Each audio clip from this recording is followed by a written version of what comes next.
Hey folks, this is Samuel Heber from SamuelHeber.net, Samuel Heber on YouTube, Samuel Heber on Facebook, Heber Family Adventures on Instagram. Welcome to yet another installment of Heroes of Autism. I'm here with Alexis Wood, who is a mother with a couple kiddos a kiddo on the spectrum, and she has her own little organization that she's going to tell us a bit about. Why don't you tell the folks a bit about yourself? Hello. So yes, my name is Alexis Wood. I do have a daughter that is 4. Her name is Milan, and she is currently on the spectrum. Milan also has Pike as well, and she gets a variety of services such as speech, occupational therapy, physical therapy. We found out that Milan was diagnosed with autism a little bit after her second birthday in 2018. So we've been kind of, just working towards various goals, trying to, improve her vocabulary, and just like her communication and things like that. As far as my business, I do own a company called Autism Brushes. It's under my LLC, which is also called I Am Autism LLC.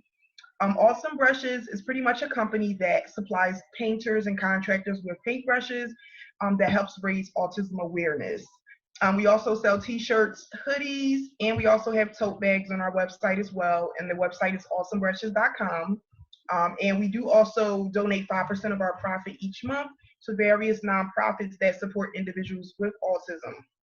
And I've been in business for about I would say going on a year and a half now, because October will make 2 years that the business has actually been started. So it's been about a year and a half now. That's really cool. So what made you choose paintbrushes of all things that link to autism? I actually used to own a painting company with my partner. We just closed it at the beginning of the year because he now went on to start a contracting company where he do like a lot of remodeling, and I'm not really, expert on that, but I do know how to paint. So yeah, we had a painting company called Base Painting. So we figured we were painters, we had a child with autism, that, why not combine two of us, two of our worlds together, two of the most important things to us, which was our career at the time and our child. Mm-hmm. So we being painters, we've tried so many different brushes on the market. A lot of them were great. But I just, came up with the idea that I wanted to start like my own paintbrush line that would help raise autism awareness. And I wanted to give it like a cool name. So that's why I named it Autism Brushes. So that's how the paintbrush thing came along. Like a lot of people ask that. They were like, why paintbrushes? It's because we used to paint. So we had, a lot of experience with knowing how to use paintbrushes and what is good quality, and what other painters are looking for, things like that. So That's really cool. thank you. Do you guys help get people on the spectrum employed, like become professional painters at all through your organization? Not really. I mean, Eric now, he was my business partner. He's my life partner as well. He does hire young adults that are looking to get into the carpentry and painting business, because he's like kind of like a mentor. He'll help teach them the skills and stuff like that. But as far as Awesome Brushes, it's just me as an employee. I don't hire anyone yet. Once it expands, I do plan on hiring different individuals of different walks of life, those with disabilities, those without disabilities, to help pretty much expand the company and take it to a further level. That's really awesome, and it's really awesome to see a young mom create her own business. And such a unique one. I've been in the autism game my whole life, being on the spectrum and then professionally. And I've never heard of such an awesome idea, because a lot of my clients, young adults, are looking to work with paintbrushes and become professional painters. It's a really good first job. But let's start with the fact of your own journey with autism. What can you tell the folks a bit more about your story with your daughter who is on the spectrum? So I would say that like once Milan was about, I would say between 12 to 15 months, we did start noticing some delays. Not that I was technically comparing her to other children, not in a negative way. It was just like I've had like family members that had children around the same time I had, Milan. So like their children will be saying words like mom, dad, no, or just interacting in a certain way that I didn't notice from my own child. Like so I started to kind of just be a little bit skeptical. I would question the daycare and ask them how was she interacting with other children at school. When she went for her checkups, I would kind of like voice my concerns and things like that, as well as her father. And then we had to do like the in-chat test where they ask you a lot of questions, like, is your child doing this? Is your child doing that? And once we answered the questions, I guess that a lot of the answers that we gave indicated that there was some type of delay present. So we actually wound up taking her to a developmental pediatric and got an official diagnosis. Um, but there were, like I said, there was a variety of things that I've noticed too. Like, because I have an older child as well. My son's 15, and he's he doesn't have autism or any type of disability or anything like that. So I've kind of already knew what it was like to have a child that would develop on an average level that the society says is normal, versus having my daughter that didn't develop as quickly as he did. Mm-hmm. So, but yeah, so that's pretty much how it went. And I mean, when we got that diagnosis, I was really, really scared. I was really emotional. I started crying at the doctor's office and everything. But the good thing is that I do have a master's in psychology, and I did work with individuals that have autism before. So like in my minor is ABA, so I was really aware of like how to teach her task analysis, how to how to help um, help her with certain, living skills and things like that. Like she now knows how to brush her teeth, little certain things like that. So I feel like, me going to school and getting my degree was kind of a plus, because I don't like doing the psychology thing in my as a career, but I think it really helped in the personal side of my life with my daughter. Her dad wasn't really he didn't really understand autism at all. Like I said, I was in the field, so I kind of, understood certain things, and how people on the spectrum are, how they're thinking, how they're thinking is a little different from a typical person, and how they learned in their own special way. But like I said, he was always in painting and carpentry. He went to school for carpentry, so he didn't really understand autism at all. So it was like kind of a learning process with him. So I was kind of like keeping him up to speed. When we have our sessions and things like that, he attends and he's really involved. And he's actually starting to learn more about Milan and things like that in the autism community. We do participate in the walk, and I do have a whole bunch of other moms that I keep in contact with that also have children with autism. So like our network, our network is kind of open, where so we have, like I said, we get a lot of advice from other parents that have older kids or younger kids. And just kind of collabing and seeing like how all of our children are on a spectrum, but they all have their own differences about them, and they're all wonderful, they're all smart. So that's something that kind of keeps me in a positive state, knowing that like we're not the only parents going through that. There's other parents out there that have challenges, and they're facing crises and the meltdowns and stuff like that. So that's pretty much how our journey was. To Alexis, just wow, like you were on top of this thing, like, and it's very impressive. Blew me away right there with that speech, definitely. And you hit the really key points. I think, like, definitely your degree in psychology probably helped you, and then helped your partner. The fact that you reach out into your community and not try to lone wolf it is definitely some huge things that I've recommended to clients to. Like a new thing I came up with is autism is a community, not a disability. Right, I agree. And how's your daughter now? Is she starting to learn to talk, or is she still nonverbal? I would still consider her nonverbal, only because she doesn't converse back and forth with the community. Like, as with a conversation, she's not like, it's not like a dialogue letting her, voicing her needs or wants, but she does like repeat like her alphabet, or she'll remember songs that she'll like repeat all day long. Or like if you show her, like one day I was in the bathroom, one morning I was in the bathroom, and I was like getting the toothbrush, getting the toothpaste, and getting ready to brush my teeth. And she starts singing a song like brush your teeth. So like she's aware of like what's going on and like our activities and the things that we're doing.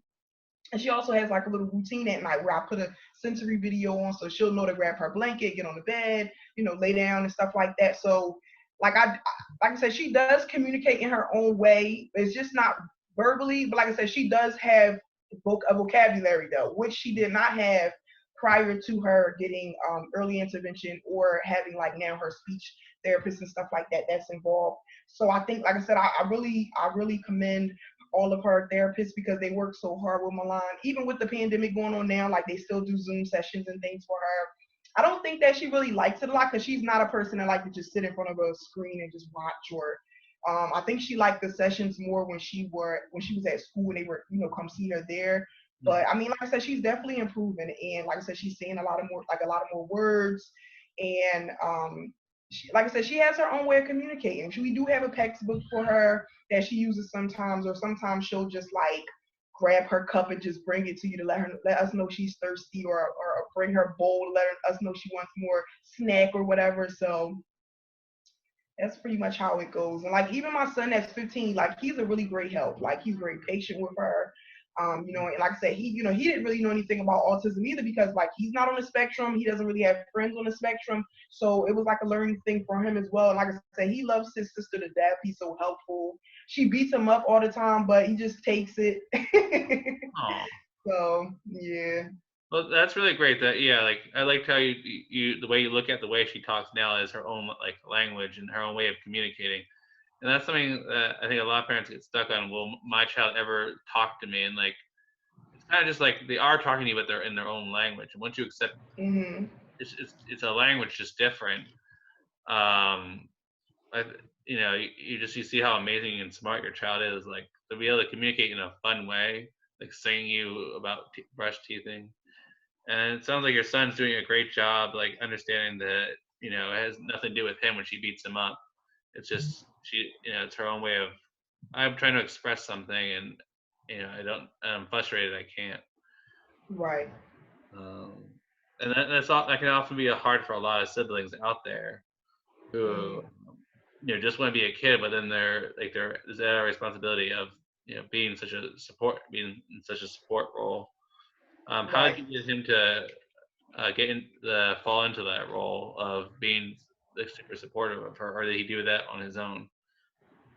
Well, I mean, when we first got the diagnosis, I kind of set him down and I did explain to him exactly what it was and like, things that we would have to go through with Milan, and like try to explain how she would be different, than someone that wouldn't have autism, and like that, that we would just have to be a little bit more understanding and patient. And I think that my son's pretty mature, so I think that he kind of just understood that.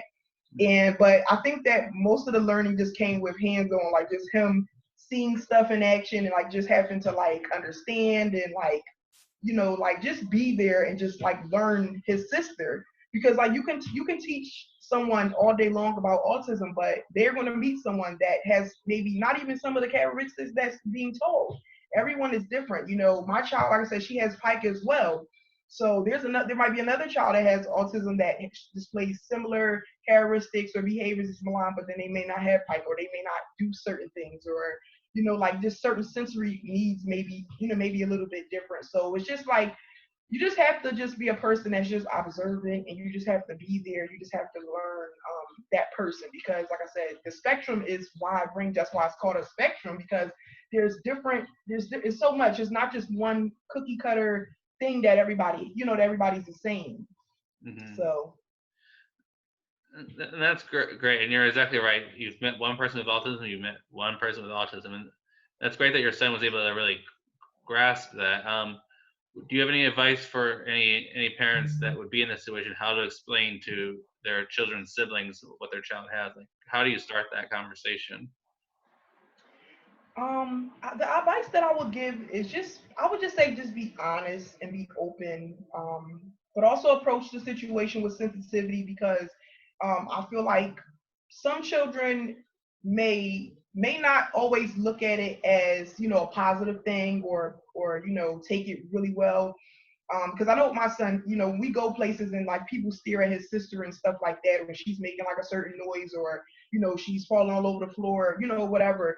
Like we get certain looks and stares, and I'm pretty sure a lot of special need parents, get that. Even if you have a child that's not autistic, you have a child that has cerebral palsy or whatever, you always get those looks and stares from people that maybe just not be educated. But I think that like just making sure your child like I had to pretty much teach my son that he needs to have tough skin and to not always take things personal. So that's one thing I would say. Like when there's when another parent is teaching their child about having a sibling on the spectrum or whatever, just be sure to make sure like that they don't.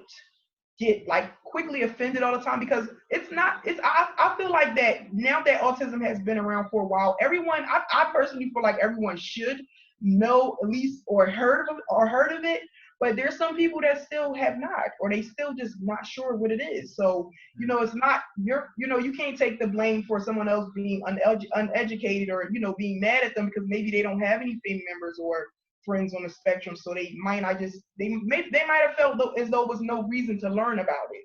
So like I said, I try not to take things personal, and I try to tell my son that as well. But like I said, I just I'm totally open and honest with him.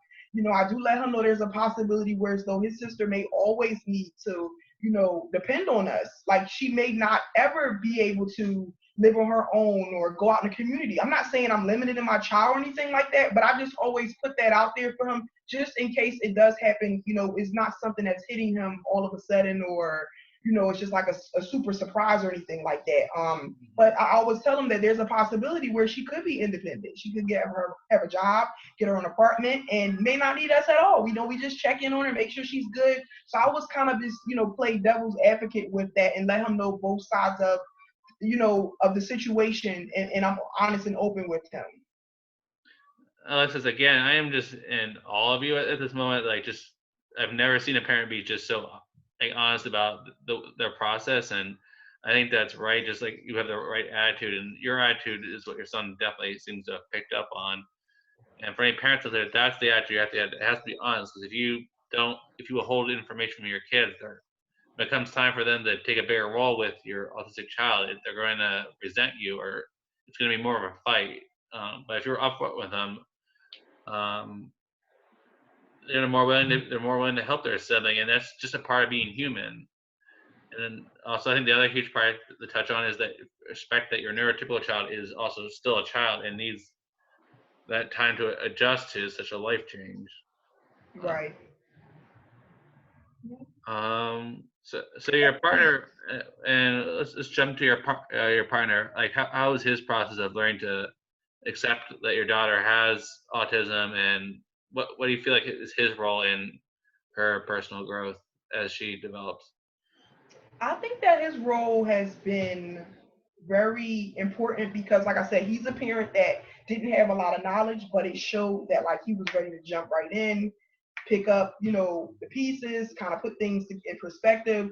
And he's like he's actually a person that is like he's more laid back. Like I'm the person like whereas when we trying to teach Milan stuff, like I'm like so stern and like try to keep the pattern and the the schedule. And he's like a person that's kind of like flexible, whereas though like he'll let her go, slide with certain things. Not saying that it's a good or bad thing. I'm just saying that like I think Milan gets that more like dad let me do whatever I want. Like he's not pressing the issue or whatever. And I think that you need that type of balance in the house. You don't want to have two super strict parents or two stern parents or whatever. So I think that like his role is really important. Like I said, he is really involved with the whole process of her therapies and stuff like that. But he also gives her a lot of leeway to like just like kind of make like mistakes or not do what she's supposed to, or sneak and give her the cookies anyway, even though she didn't complete her task and stuff like that. So but yeah, like I said, he didn't really know much about autism at all.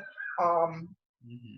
And I just feel like he just really was like really important. Like he really took it and like made it an important thing for himself, like to just like learn about it, to like see what it is, and like see what he needed to do, what his role needed to be for him to be the best father that he could be. So Mm-hmm.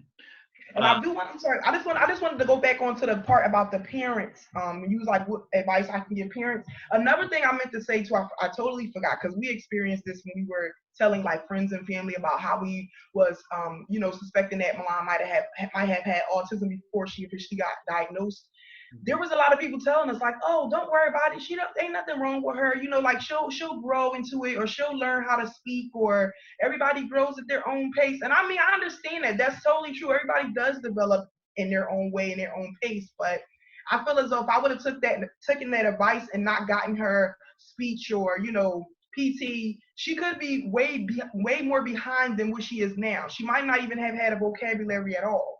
So that's one thing I do want to tell parents as well. If you feel as though your child needs those services, whether they have autism or not. Like if you feel as though they're not developing at a certain rate, or they're kind of falling behind in their age group or whatever, get the help that you need. Get the speech, get the physical therapy, get the OT. Don't don't just let outsiders just give you their opinion saying like, hey, you don't need this or your child doesn't need that. They're okay, they're fine, because that can also be a downfall of whether or not your child succeeds or not. That's Early intervention is a really vital piece that helps children, like I said, when they have ASD and they're not developing, or they don't have a vocabulary, or like my daughter, she do a lot of tiptoe walking. So the PT is really good for that as well. So she has like foot brace that help her, walk regular on her, on her feet, because that can also cause a problem with like her legs and her muscles and stuff. So you don't, like I said, you don't want to just take outsiders' advice and just like not get your child what they need. Mm-hmm. Yeah, I think that it's really huge, and like for parents out there, like really trust your gut. You know your child. You're with them every day. Just because the experts throw all these big terms at you, don't second guess your own opinion of what your child needs. Is you know your baby. Right. And were there any resources that really helped your partner like really understand? Like, was there a book or a website that you were like, so this is what autism is for him? I think actually it was some of my school books that I had that we went through together. Kind of just like I said, sitting down with like her behavior specialist and like her therapist and stuff like that. Like kind of just getting information from them. That's kind of what helped Eric a lot, and me just giving him my own experiences of me working at schools with children with autism. So I think it was kind of a variety of several different sources that he used, but particularly I would say it was the professionals that work with Milan, and then my own personal experiences as well that I shared with him. Very cool. And it's great that you are able to make it such a personal experience rather than just hand your child off to a stranger and like hope for the best. That Right. you both have taken such time to understand your child, and that's one of the huge parts of my channel is to help parents understand the child and not in a more simpler way. And the key is, I think, to remember that they are human, not their label or disability. Right. And that's the huge thing I'm very proud to hear of you guys. You're looking at your daughter's humanity rather than what she can't do. Right. Right. Focusing on her strengths is the keyest part, especially in early intervention, because that's why she's able to have so many words now, even though she's not having a back and forth conversation, like at least in the way a normal person would. Like all that help and knowledge is just so key. Yeah, I totally agree. I do. Hmm. And with being a special needs parent, like stuff that like a typical parent like that may not be a big deal to them is like big deals to us. Like even when I just hear Milan saying one thing, like she could like I think one day we were looking at something on TV and it was like an animal, like they were showing animals or whatever, and like a giraffe came up on the screen and she was like, a giraffe. And a typical person with their child that would have say giraffe may not have been a big thing for them. But for me, I was like, oh my God, you said giraffe. Like I was so excited because like just any little thing that she does that's just like more than what was done yesterday, I'm just happy about. Like every little small step, big step that she takes, I'm always so happy about it. Like it just makes me so happy that like my baby can say certain things, because like I said before, she wasn't really saying anything. It was just a bunch of like sounds and things like that. So small steps matter. Yes, that should be a hashtag. Small step matter. If it's not already one in autism. Like those little victories are so key, and like the fact that she said "draft" in context, it wasn't just a random word out there. That she saw it and made the connection. But that's really impressive for her, and you're right. Just celebrating every little word, every little footstep, and learns you. And I think that's one of the beautiful things about having autistic children. It teaches you to appreciate things that neurotypical people take for granted, like talking and walking and doing things for themselves, communicating, um, and just having a mom that seems to have a wealth of knowledge and seems to really love to have conversations. Like you're setting such a good example for her that talking is awesome. Because often for people on the spectrum, having a conversation with someone, it can be very frightening. And I think you're such an excellent model for her that conversations aren't scary.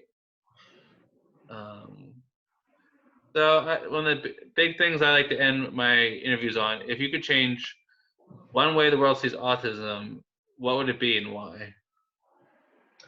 I would say that I would want to change the way people view people with autism in a way of it being like a negative thing. I want people to understand that, yes, I understand that, like, no one's going to be happy that their child has a disability or, autism or anything, but you have to embrace it. That's who your child is. In the beginning, it's scary. You don't know what the future is going to look like. You don't know what's going to, you know, how your child's going to develop, or if they're going to develop in a certain way or whatever. But like eventually you learn to accept it and you just embrace it. And like I said, that's a part of your child. Like that's who your child is. So I think that I want particularly parents not to be afraid and to like not look at your child having autism as a negative thing, or like they're branded in a or they're like the black sheep of the family. Because I noticed that a lot of parents, they're like, I've met people where you can clearly see that their child has a developmental problem or something like that, and they're in denial. Oh, there's nothing wrong with my child. And it's like, by them being in denial, they're actually doing their child a disservice. So you have to, like I said, I know that, like I said, no one wishes to have a child with autism. You want your child to, be, a neurotypical adult or teen or child or whatever. But like I said, if your child does have autism, it's not like a negative life sentence. It's not. So I think that people need to start looking at it in a more positive way. And like I said, embracing it, because like I said, it does teach you to live in the moment. It does teach you, like you said, to appreciate small things that most people won't. Um, so that I think that would be like one of my biggest things that I would want, like particularly, like I said, with parents that have children with disabilities, to just embrace it and not look at it as like I said, a bad life sentence or something like that. And know that there are a lot of ways autistic people can contribute to their communities. That if you really look between the lines of what's the people that have really shaped this world in the last 2 centuries, autistic people are at the forefront. Steve Jobs, Tim Burton, John Lennon, Tesla, Einstein, Temple Grandin. If you just Google it, there are so many individuals that have made such a powerful difference in the world and that are on the spectrum and can be inspired. And even the ones that on the spectrum that can never talk, like the fact that they taught their parents to appreciate the little things in life and those little victories, like that's a gift. They're teaching you about the appreciation of life Right. itself, and that's beautiful. So if anyone wants to donate to your organization or buy your brushes, how can they do that? They can simply go to the website. It's awesomebrushes.com. We don't typically take donations. But if somebody wanted to purchase something and they wanted to have us do like recently I had a couple people that bought t-shirts for the Mother's Day sale that we had going on, but they didn't want the t-shirts personally. So what I did was I took the profit that I made and I just took 3 t-shirts and I've given them away to 3 moms for free. Well, it wasn't technically free because other people paid for it, but that was like their way of donating. But we don't just take monetary donations, but like if someone wants to purchase a brush or a t-shirt or whatever, it's awesomebrushes.com. That's AUTSOMEBRUSHES.com. All right. Thank you so much. Again, keep doing No what you're doing. problem. Keep doing what you're doing. Again, and all of you, for all you mamas and papas out there, like check what this woman's doing, and she's definitely inspire you to really see your child for who he or she is, and just keep being an awesome mom. Thank you. I appreciate it. All right, folks. This is another episode of Heroes of Autism. This is Sam Huber signing off.